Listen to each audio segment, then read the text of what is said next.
Tonight, President Tinubu seeks Senate approval for key appointments. Senate Committee on Petroleum Upstream urges strict adherence to standards as Nigerian Upstream Petroleum Regulatory Commission embarks on Project 1 million barrel. Plus, Nigeria and China strengthen economic ties. Legislators unveil Sustainable Business Trade and Investment Summit for 2025.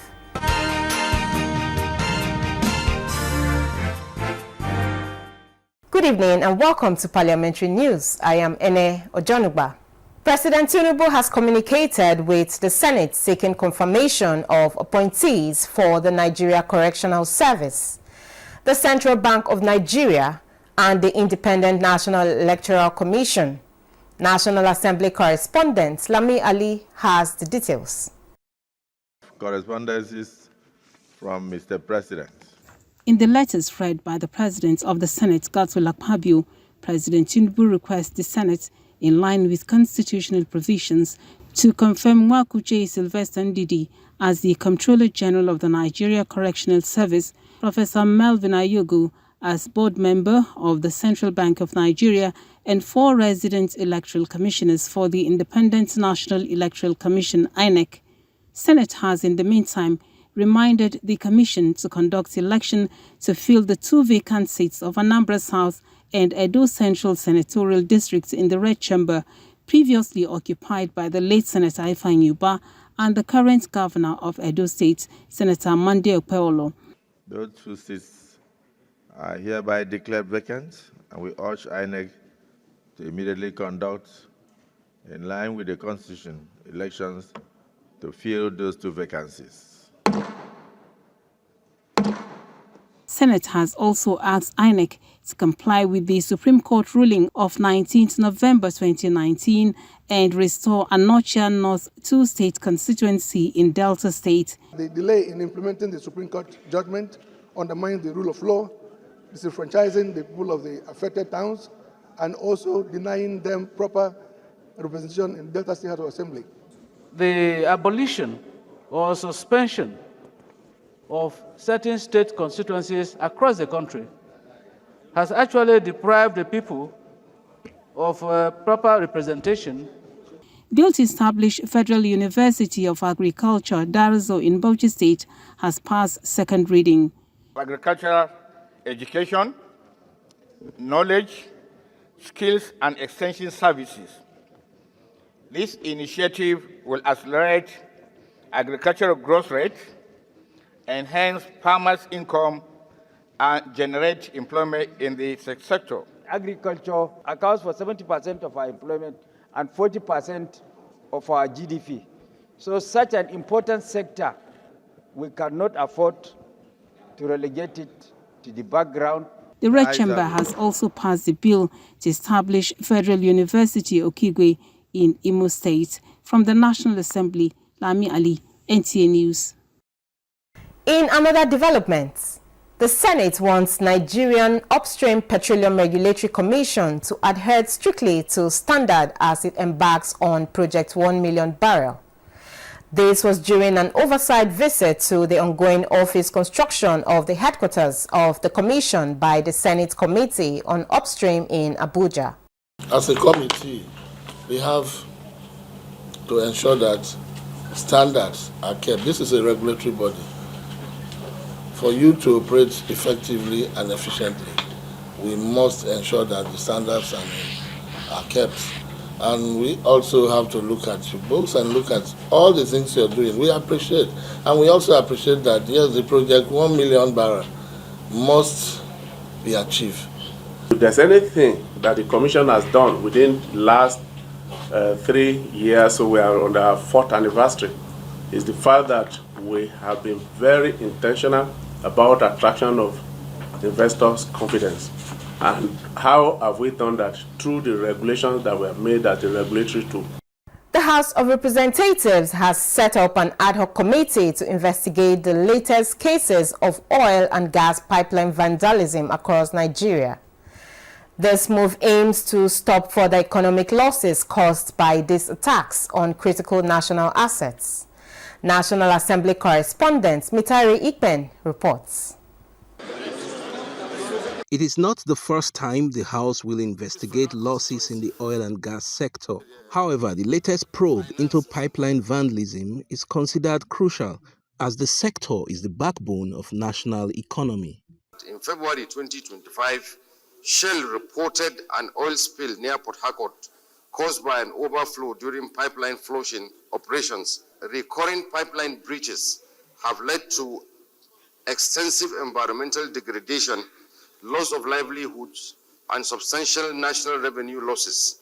Lawmakers also kick against an increase in ATM charges with a resolution that the CBN should suspend the new policy.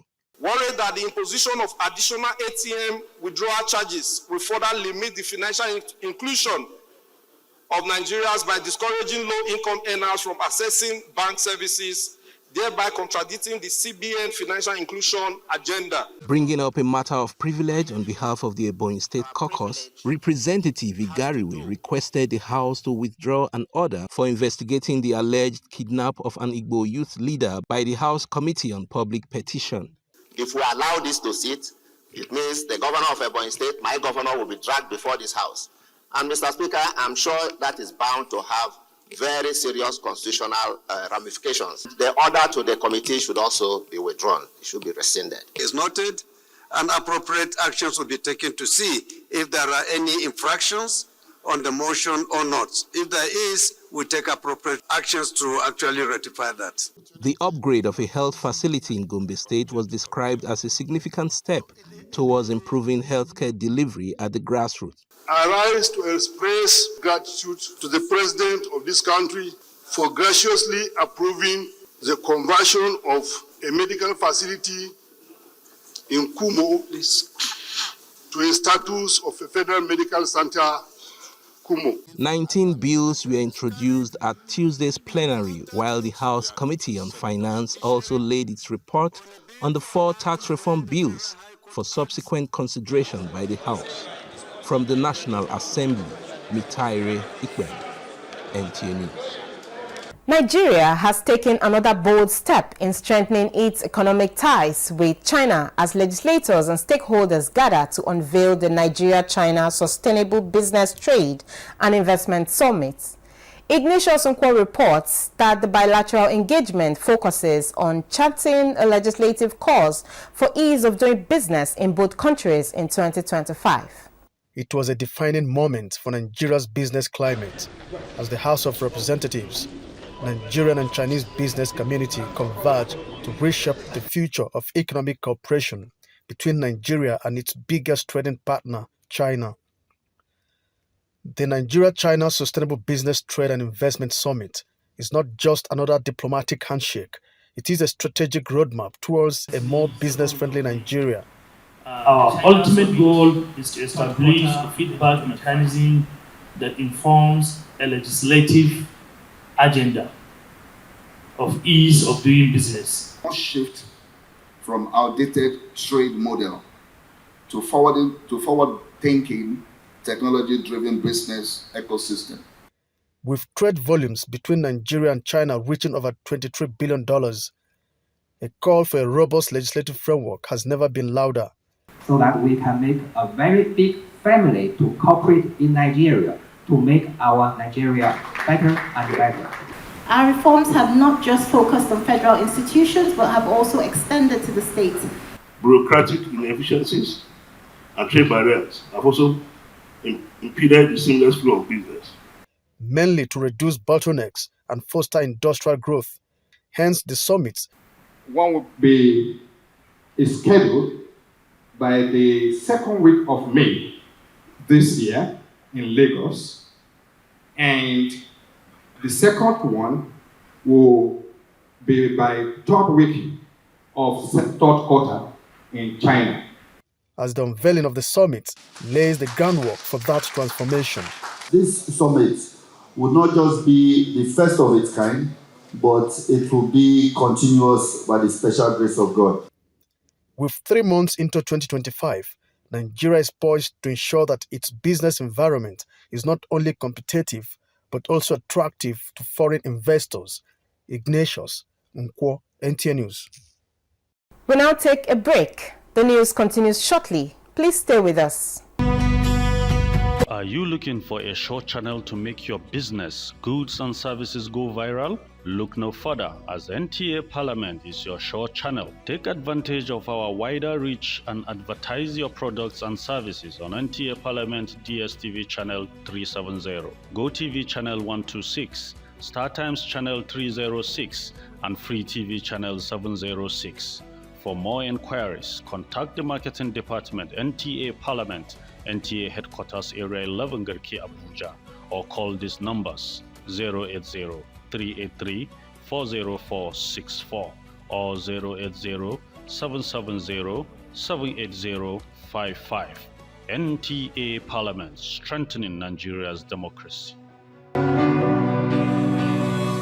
Welcome back. Inclusive governance, equitable policy reforms, and strategic collaborations to advance women's rights and participation in decision-making processes took center stage during a ceremonial session to commemorate the International Women's Day. Amina Seidu reports that the session was organized by the Office of the Speaker of the House of Representatives and Gender Mobile Initiative. The Women's Policy Action Lab serves as a platform to empower women and drive discussions on fostering accountability in shaping policies leading to tangible reforms. Indeed, Nigerian women have been a driving force in our social and economic growth.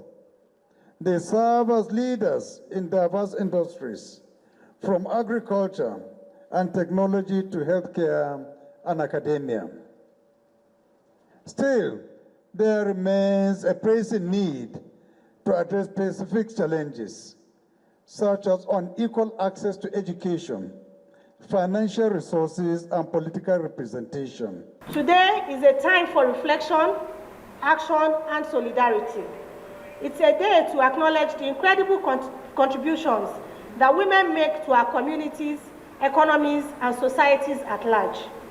It is also a reminder of the work that still lies ahead as we strive for a world where every woman and girl has the opportunity to thrive.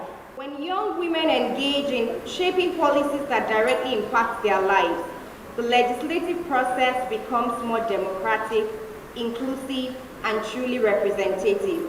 Cluster groups of young women made presentations on issues of the Violence Against Persons Prohibition Act, Child's Rights Act, and Nigerian Gender Policy, among others, with recommendations for amendments of certain acts. Awards were presented to the winning cluster groups and other organizations who have made significant strides in advocating women's rights and promoting gender equity in various sectors. A special tribute was also given to the late Chief Whip Adewumi Onanuga in recognition of her service to the nation. From the National Assembly, Amina Seidu, NTA News.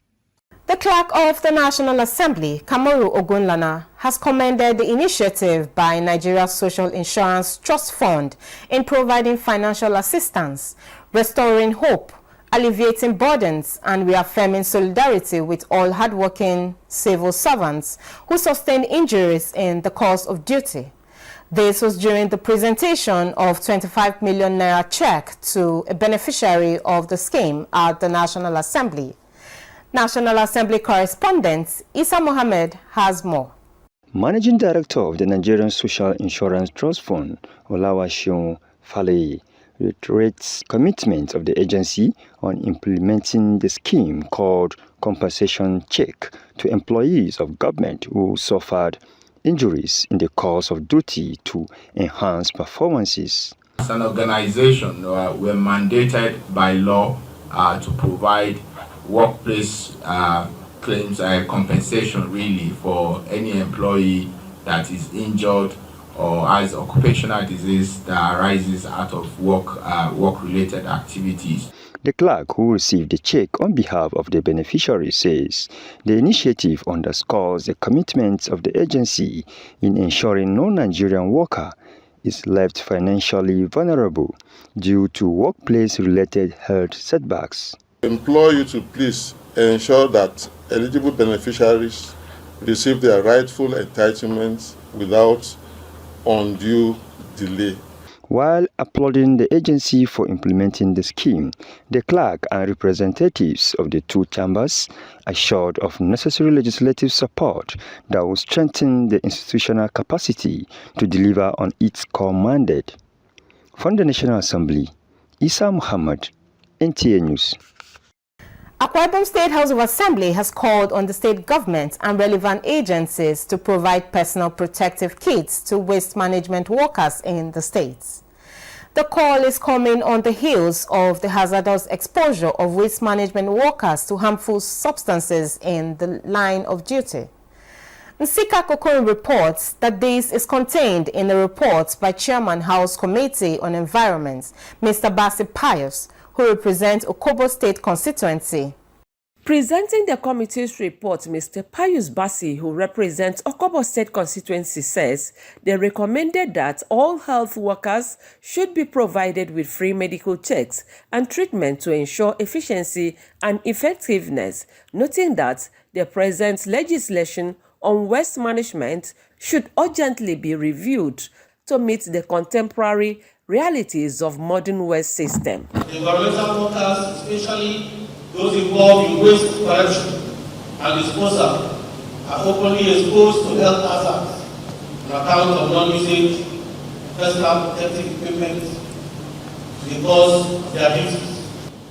The enabling laws on environmental protection and waste management are absolute.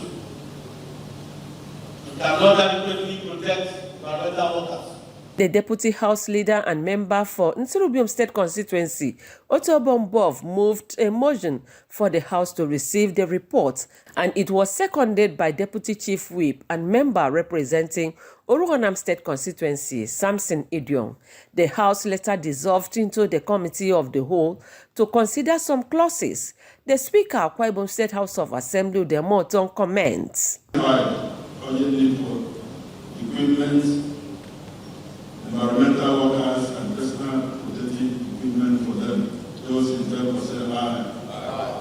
These are against the ayes, and all the recommendations are hereby adopted.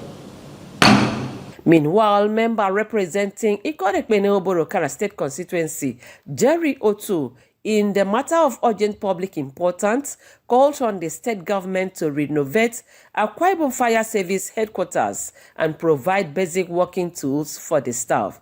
The House also received a motion by member representing Esenodim State constituency, Prince Ukpong Akpabio, on the need for long-term investment in the education and training of indigenous manpower in the maritime sector. Urgent steps are not made to renovate the building and provide necessary working tools for the staff. This might affect their morale, manpower productivity, and pose a significant risk to the safety and well-being of the over firefighters. We are particularly determined to ensure that the indigenous of the state commercially maximize the maritime resources of the state by equipping them with website technical know-how and skills that will increase their productivity in the maritime sector. Nsikak Okon, NTA News. In a related development, Ogun State House of Assembly has taken measures to regulate operations of waste vendors and scavengers in the states to promote public order, ensure environmental safety, and reduce crime across the states. This was the focus of a stakeholders meeting on the bill titled Scavengers and Waste Dealers Regulation Law 2025, organized by the House Committee on Environment in Abuja. Yemi Dalemo completes the report. Stakeholders, including representatives of different associations in waste management, the National Association of Scrap and Waste Dealers Employers of Nigeria, NASWADIN, Ogun State Ministry of Environment, and others, described the bill as a veritable means of establishing a standardized framework that will not only safeguard the livelihood of genuine waste vendors, but also deter criminal elements who exploit the absence of regulations to perpetrate evils in the society. The policy of this government, Mr. Government, that no scavenging will be promoted in the state. It has to be organized. Circular economy has to be organized. Waste management, you cannot run it in silo. It is integrated. What you are doing on the right-hand side, it must complement what we are doing on the left-hand side. The major thing that NOA was created for is to sensitize citizens. So aside from the ministry, oftentimes government bodies want to do the job of NOA, but usually don't do it well. And I assure you, if you are serious about sensitizing citizens on this NOA, nobody will do it better. Sponsor of the bill, Dr. Babatunde Taylor, and the Chairman, House Committee on Environment, Samsudeen Lawal, explained that the bill, when passed into law, will help reduce incidents of theft, vandalism, unauthorized entry into private buildings and public spaces, and illegal dumping of hazardous materials. Key provisions of the bill: regulated operation hours to minimize disruptions to community life, mandatory registration and education for scavengers and waste dealers to enhance accountability, collaboration with community task forces for smooth operations. And I want to assure the entire state of the state that just believe in us for assembly. All these submissions you submit to the House, we are going to bring it together and prepare a lovely bill. Because the issue of scavenging is having a very big problem in our state. The Speaker, while assuring that the stakeholder submission will be meticulously considered to produce a draft bill that will take care of the interests of stakeholders and promote a cleaner, safer, and more orderly Ogun State. In Abeokuta, Yemi Dalemo, NTA News. This is where we conclude Parliamentary News. You can still watch this news and other programs on our social media handles showing on your screen. Thank you for watching. On behalf of the production crew, I am Ene Ojonuba. Bye for now.